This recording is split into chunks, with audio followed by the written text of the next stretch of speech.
مومنین اکثر کربلا جاتے ہیں، اربعین میں ہمیں بہت سننے میں آتا ہے، کہتے ہیں کہ کربلا مومن کی جنت ہے، کربلا مومن کی جنت ہے۔ اب میں لفظوں کو دہرانے کا عادی نہیں ہوں، میں ہر بات پہ سوال کرنے کا عادی ہوں، تو آپ سے سوال یہ ہے کہ مومن کی جنت کربلا کیوں ہے؟ اصلاً کربلا ہے کیا یا جنت ہے کیا؟ کہ آپ یہ بولتے ہو کہ کربلا مومن کی جنت ہے؟ جنت کسے بولتے ہیں؟ قرآن تو یہ بولے جنت میں حوریں، جنت میں غلما، جنت میں ہریالی، جنت میں دودھ کی نہریں، جنت میں شہد کی نہریں، جنت میں آسائش، جنت میں تکیے، جنت میں جو پوچھا جائے وہ بندے کو چیز مل جائے۔ اور تعجب کا عالم یہ ہے کہ بندہ کربلا کی سرزمین پہ اترا، 3 دن مشی کی، پاؤں میں چھالے پڑ گئے، گھٹنوں میں بل پڑ گئے، بندہ تھکا ہوا ٹوٹا ہوا، پسینے کا عالم ہے، اتنی تکلیف اٹھانے کے بعد بھی بولے کہ کربلا مومن کی جنت ہے۔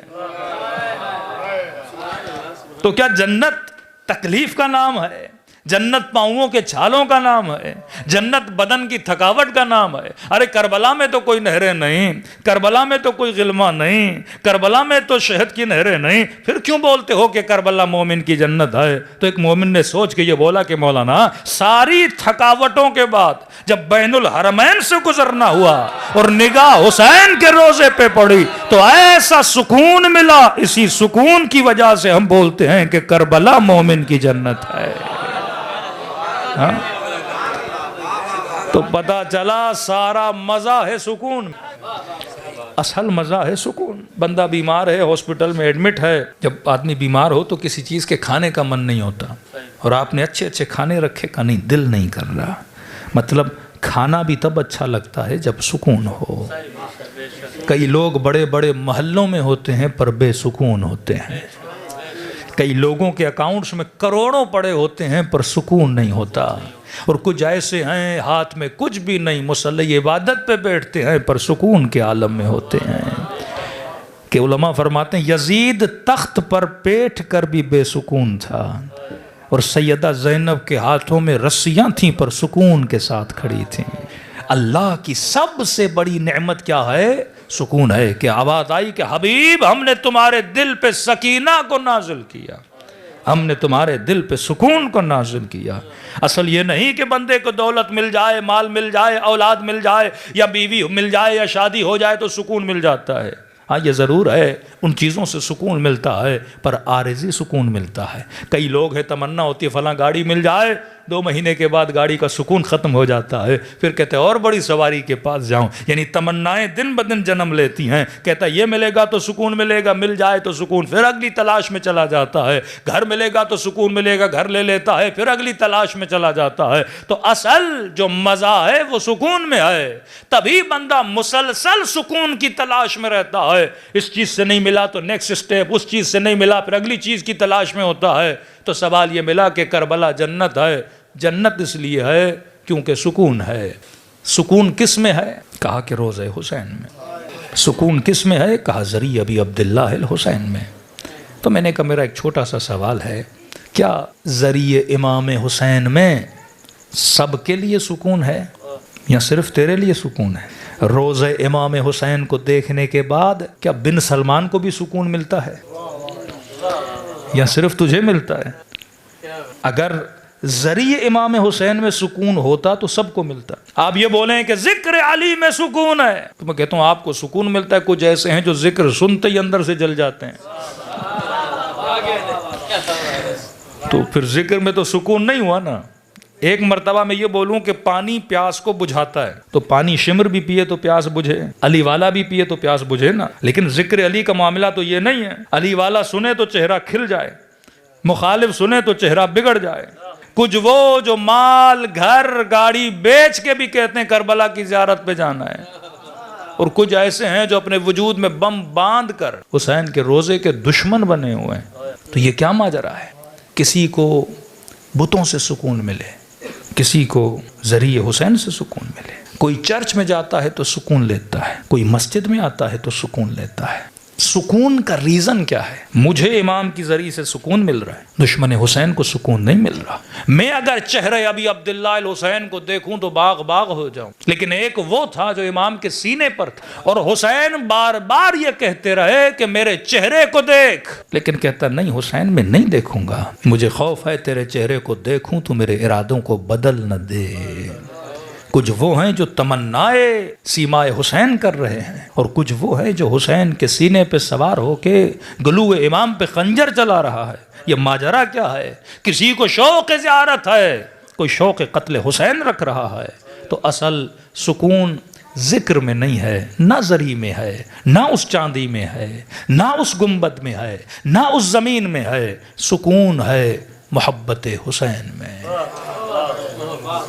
یاد رکھیے سکون کا تعلق محبت سے ہے۔ اب جس سے محبت ہوتی ہے اس کی ہر شے کو دیکھنے سے سکون مل جاتا ہے۔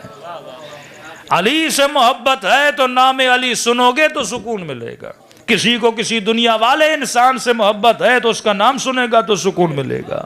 لوگوں کے افیلیشن سیاسی پارٹیوں کے ساتھ ہوتی ہے، اپنے لیڈرز کا نام سنتے ہیں تو سکون ملتا ہے۔ تبھی خدا نے شرط رکھی، بندہ خدا یہ نہیں کہ تجھے سکون صرف عبادت میں مل رہا ہے تو فلاں دشمن کو مثلا خدا نخواستہ شراب میں سکون نہیں ملے گا، نشے میں سکون نہیں ملے گا، بت خانے میں سکون نہیں ملے گا۔ جس سے محبت کرے گا اس کے ساتھ بیٹھے گا تو سکون ملے گا۔ اگر کسی انسان سے محبت کی اس کی رفاقت میں سکون ملے گا، اگر خدا سے محبت کی تو اللہ کی ہم نوائی میں سکون ملے گا۔ تو اللہ نے شرط رکھی سکون کا تعلق محبت سے ہے، تبھی شرط رکھ دی کہ بندے خدا جب محبت کرو تو یہ سوچا کرو کہ یہ نجس محبت ہے یا پاک محبت ہے۔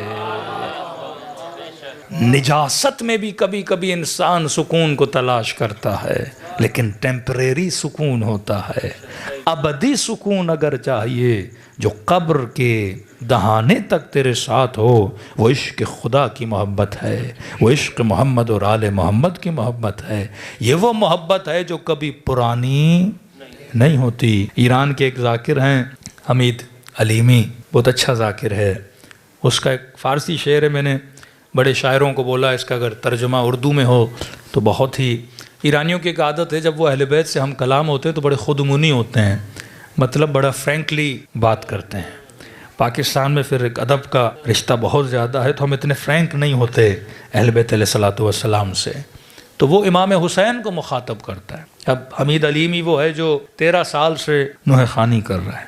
اب اس وقت ایج کے اس حصے میں ہے کہ داڑھی اس کی سفید ہو چکی ہے، بال جھڑ چکے ہیں، تو امام حسین کو کہتا ہے حواست ہست، یعنی مولا حسین کیا آپ کی توجہ ہے میری طرف؟ امام کو کہتا ہے کہ مولا حواست ہست، کہ آپ کی توجہ ہے اپنے اس ادنا سے ذاکر کی طرف، کہ جب میں خود کو آئینے میں دیکھتا ہوں تو میرے بال سفید ہو گئے ہیں، مولا تیرا ذاکر بوڑھا ہو گیا ہے، لیکن جب میں تجھے دیکھتا ہوں مولا تو وہی حسین ہے جو بچپنے میں تھا۔ یعنی جو حسین میں بچپن سے سنتا آ رہا ہوں آج بھی حسین تو وہی ہے، لیکن مولا ذرا اپنے ذاکر کو دیکھ، یہ دن بدن بوڑھا ہوتا جا رہا ہے، یہ دن بدن فرسودہ ہوتا جا رہا ہے۔ تو ہر محبت ایک مقام پہ دم توڑ دیتی ہے۔ بچہ کھلونے سے محبت کرے گا، بڑا ہوگا وہ دم توڑ جائے گی، لیکن ایک محبت ہے جو بچپن سے ہماری ماؤں نے ہمیں عطا کی، اور قبر کے دہانے تک یہ محبت ساتھ رہتی ہے، اور یہ محبت کبھی پرانی نہیں ہوتی، کیونکہ یہ فنا کا عشق نہیں ہے، یہ بقا کا عشق ہے۔ بقا کا عشق ہمیشہ باقی رہتا ہے۔ ایک جملہ اور ربط مصیبت، کبھی یہ نہیں کہا کہ آل رسول سے محبت کرو، کہا آل رسول سے مودت کرو۔ یہاں پہ آ کے ہمارے درمیان امتحان ہوتا ہے۔ اب یہ قلب ہے، اب قلب کے پیالے میں بیٹے کی محبت بھی ہے، بیوی کی محبت بھی ہے، وطن کی محبت بھی ہے، گھر کی محبت بھی ہے، اور اسی پیالے کے کسی کونے میں اہل بیت سے محبت بھی ہے۔ اب یہاں پہ آ کے بندہ پھنس جاتا ہے جب ان محبتوں کا ٹکراؤ ہوتا ہے۔ بیٹا یا حسین، گھر یا حسین، جان یا حسین، عزت یا حسین، کس کو پہلے رکھوں؟ تو اب یہاں پہ بندہ پھنس، یہ نہیں کہ قاضی شریح کے دل میں امام کی محبت نہیں، یہ نہیں کہ مدینے والے جو سیدہ کا گھر جلانے گئے تھے ان کو سیدہ سے محبت نہیں۔ بخاری کے جملے ہیں، خلیفہ اول جناب سیدہ کے گھر جاتے ہیں، راوی کہتا ہے جب گھر سے واپس آیا ایسے رو رہا تھا جیسے بچہ روتا ہے، اور پوچھا کہ ابا بکر رو کیوں رہے ہو؟ کہ میں نے بڑی معذرت خواہی کی، لیکن نبی کی بیٹی نے ایک جملہ کہا، اس جملے نے مجھے رلا دیا۔ اب روتا وہی ہے جس کے دل میں محبت، یہ نہیں کہ ان کے دلوں میں محبت نہیں تھی، لیکن سوال یہ ہے کہ محبت کس کی زیادہ تھی؟ قاضی شریح کو کہا لکھ حسین واجب القتل ہیں، سیاہی کو سر پہ مارا کہ میں لکھوں حسین واجب القتل ہیں، اور جاتے جاتے جب سکوں کی تھیلی اس کے پاس رکھ کر گئے، اب دو محبتوں کا ٹکراؤ ہوا، ایک طرف مال ہے ایک طرف حسین ہے، کرے تو کیا کرے، اس نے مال کو چنا۔ یہی ہماری زندگیوں میں ہوتا ہے کہ سب سے زیادہ کس کی محبت ہے، تبھی فرمایا قل لا اسألکم علیہ اجرا الا المودۃ فی القربى، کہ مولا مودت اور محبت کا فرق کیا ہے، کہ محبت بیوی سے کرو، بچوں سے کرو، مال سے کرو، بدن سے کرو، وطن سے کرو، اپنی زبان سے کرو، اپنے کلچر سے کرو، لیکن فرمایا جہاں کائنات کی محبتیں ختم ہوتی ہیں وہاں سے مودت کی ابتدا ہوتی ہے۔ کربلا محبتوں کا میدان نہیں، کربلا مودتوں کا میدان ہے، جہاں اکبر جیسا بیٹا قربان کر دیا جائے مودت خدا میں، جہاں علی اصغر جیسا ننھا بچہ رباب قربان کر دیں حسین کی مودت کی خاطر۔